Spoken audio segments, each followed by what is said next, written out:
Welcome back ناظرین. ہم بات کر رہے ہیں ہمارے ساتھ سینیٹر مشاہد حسین صاحب ہیں. اس وقت بین الاقوامی صورتحال اور پاکستان کے حوالے سے خاص طور پر اس پہ بات ہو رہی ہے. مشاہد ساؤتھ ایشیا کی بھی آپ بات کر رہے تھے تو ذرا انڈیا پر فوکس کر لیتے ہیں کہ انڈیا کی جو ایک ہم دیکھ رہے تھے کہ انہوں نے کہا کہ جی جو آپریشن ہم نے کیا ابھی جاری و ساری ہے تو اس میں ان کے جو پاکستان کے خلاف تو اس میں ان کے اینالسٹ وغیرہ کہہ رہے تھے کہ انڈیا اتنا گھبرایا ہوا ہے, doesn't want discussion in the parliament. ایک طرف تو یہ ہے, دوسری طرف انڈیا کی بھڑکیں جاری ہیں کہ جی ہم پاکستان کے ساتھ یہ کریں گے, پاکستان کے ساتھ وہ کریں گے. تو کیا ہم دیکھ رہے ہیں کہ کیا انڈیا کی policy is it in bit of panic tatters, کیا سچویشن ہے؟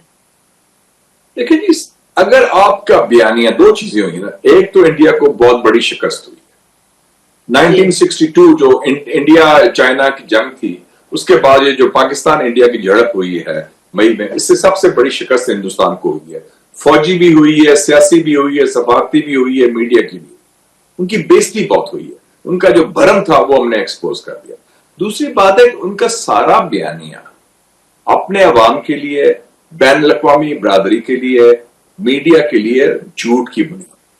مثلا ایک بات کہ کتنے جہاز گرے, جہازوں کے اوپر انہوں نے ایک دفعہ فکر نہیں دیا اور کہا جی ہم نے تو یہ نہیں ہے وہ نہیں ہے. پھر الٹیمیٹلی صدر ٹرمپ کو کہنا پڑا کہ جی 5 جہاز ہندوستان کے گر گئے ہیں. تو کیا رہ گیا ان کے پاس؟ اور اب وہ کہہ رہے ہیں اپنا ان کا جو چیف آف ڈیفنس اسٹاف ہے جنرل انیل چوہان کہ جی جناب آپریشن سندور جاری ہے, ول کنٹینیو.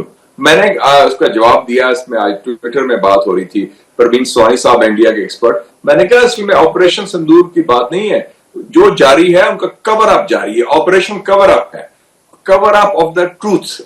سچ کو چھپانے کے لیے ان کا آپریشن جاری ہے, جھوٹ کے بڑھانے کے لیے ان کا آپریشن جاری ہے, اور لوگوں کو دھوکہ دینے کے لیے ان کا سو کالڈ آپریشن جاری ہے. آپریشن سندور کیا جی, وہ جو ساری مس کیلکولیشن ہوگی, ان کے جو سارے عزائم تھے وہ چکنا چور ہو گئے, ان کی اسٹریٹجی بالکل کلیپس ہوگی. اب کیا رہ گیا ان کے پاس بیچنے کو؟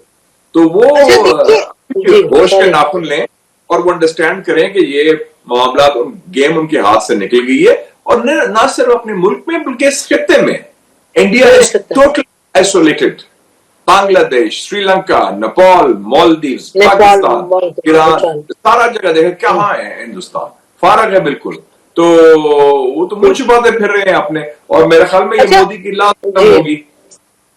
اچھا دیکھیں 9/11 کے بعد جو ان کی اسٹریٹجی تھی کہ ہر چیز جو پاکستان کی طرف سے ہو اس کو آپ ٹیررزم کے فریم ورک میں پروجیکٹ کریں اور کہیں کہ جی پاکستان سے بدتر کوئی نہیں. اور جو بائیڈن کے آخری دنوں میں یو ایس آئی پی نے, ایک United States Institute of Peace نے ایک بڑی بھاری رپورٹ لکھی جس میں انہوں نے ٹیررزم کی بات کی, اور انہوں نے بھی یہی سوچ سامنے لے کے آئی جو انڈیا کی تھی کہ Pakistan is at the root of all terrorism.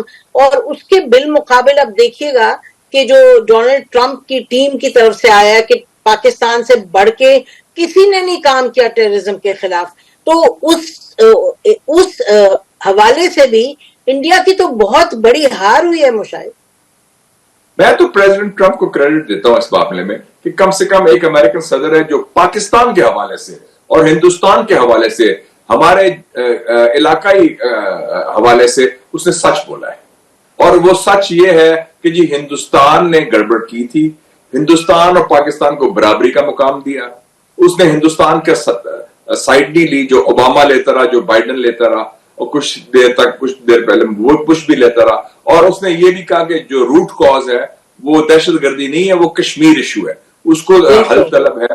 اور اس نے یہ بھی کہا کہ ہندوستان ہمارے پاس آیا سیز فائر کے لیے اور ہندوستان نے 5 جہاز گرائے. یہ کون سا امریکن صدر ایسی بات کرے گا؟ تو میں سمجھتا ہوں یہ مثبت بات ہے کہ کم سے کم صدر ٹرمپ کی وجہ سے جو ہندوستان ٹوٹلی بے نقاب ہوا, کہ ان کا خیال تھا کہ ہماری جیب میں ہے امریکہ.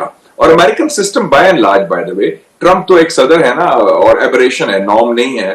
وہ تو امریکن سسٹم جو ہے وہ تو پرو انڈین پورا دیکھے نا, ان کے چاہے ان کا اسٹیٹ ڈپارٹمنٹ ہو, چاہے ان کی کانگریس ہو, ان کے جو اور پینٹاگن میں لوگ وغیرہ, یہ تو صدر ٹرمپ ہے جس کی سوچ مختلف ہے اور اس کی وجہ سے اس کی ایڈمنسٹریشن نے مختلف پوزیشن لی.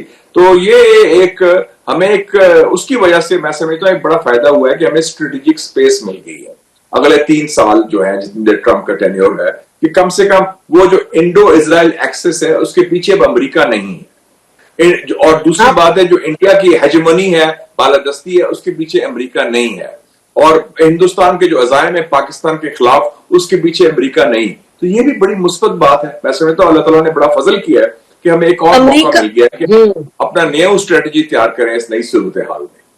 امریکہ ان کے پیچھے نہیں ہے انڈیا کے، اور چائنا اور ہم ایک ہیں اسٹریٹجی اپنی چائنا تو چٹان کی طرح آپ کے ساتھ کھڑا ہے نا جی، وہ تو اور جی بالکل. تو ہمارے پاس اور اس کے علاوہ ایک اور بونس ہوا ہے کہ چائنا کے علاوہ ایران کے ساتھ ہماری قربت بہت بڑھ گئی. بے شک. ہاں پہلے کچھ فاصلے تھے، اب وہ ختم ہو گئے. دو ہمارے ہمسائے پاکستان اور ایران، پاکستان اور چین چٹان کی طرح ہمارے ساتھ کھڑے ہیں، اور تیسرا ہمسایہ افغانستان کے حوالے سے بہتری آ رہی ہے یہ کہ چائنا نے جو شروع کیا trial lateral Pakistan Afghanistan China کا، اور 17 جولائی کو جو معاہدہ ہوا ہے ٹرین کا، پاکستان ازبیکستان اور افغانستان میں ایک ٹرین کا ریل کا سفر شروع ہوگا، اس میں انہوں نے بھی سائن کر دیا. اس کا مطلب ہے افغانستان کے اندر بھی ایک سوچ میں تبدیلی آئی ہے، ان کی جو حکومت ہے، ہماری حکومت میں بھی سوچ میں تبدیلی آئی ہے. تو یہ بھی بڑی مثبت بات ہے. تو ہم نے جو تین فرنٹ جو 4 ممالک ہیں، انڈیا کو تو لے لینا، ان کا مسئلہ اور ہے. جی ایران پاکستان ریجنل پوزیشن مضبوط ہو گئی ہے. اس ریجنل پوزیشن کی جو مضبوطی ہے ناظرین، اس کو ہم کس طرح کنورٹ کریں into an on going sustained advantage, کیونکہ پہلے بھی ہم نے دیکھے معاملات کبھی کبھار اتنے تو اچھے نہیں لیکن مثبت ہوتے تھے، بٹ پھر کیا ہوا کہ پھر معاملات گڑبڑ کی طرف گئے. تو آگے کیا کرنا ہے بات کرتے ہیں مشاہد صاحب کے ساتھ.